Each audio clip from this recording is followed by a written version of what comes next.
Zainab Harake engaged na sa kanyang boyfriend na si Bobby Ray Parks.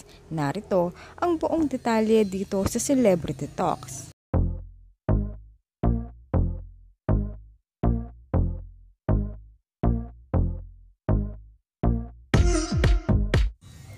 Engaged na ang vlogger na si Zainab Harake sa PBA player na si Bobby Ray Parks Jr. Ito ang katuparan ng pangarap ni Zainab na magkaroon ng buong pamilya. Ngayong linggo ng gabi, July 7, 2024, ay ibinahagi ni Zainab ang romantic proposal ni Bobby. Makikita sa Instagram post ni Zainab na naganap ito sa isang events place na mala fairy tale ang setup dahil napuno ito ng bulaklak at fairy lights. May life-size letter din ang nakasaad na "Will you marry me?" Parehong naiyak sina Zainab at Bobby nang formal na hingin ang kamay ng sikat na vlogger. Yes ang simpleng caption sa post ni Zainab.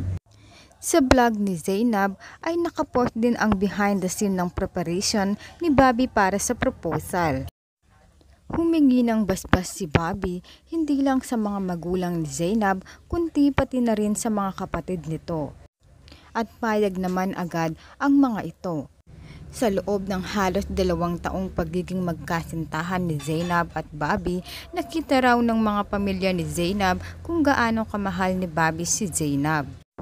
Sinisiguro naman ni Bobby na hindi lang si Zainab ang mamahalin niya kundi pati ang mga anak nito. Anak ni Zainab, si Bia, sa ex-partner na si Skastakli. May adopted son din si Zainab na si Lucas.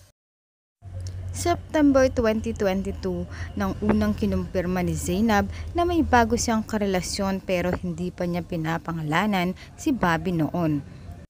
Bandang February 2023 nang unang mapansin ng netizens ang ugnayan sa pagitan ni Zainab at Bobby. May 2023 nang maging Instagram official sila at June 2023 nang isa publiko nila na sila na ay magkasintahan. At ngayon ay road to forever na talaga si Zainab at Bobby.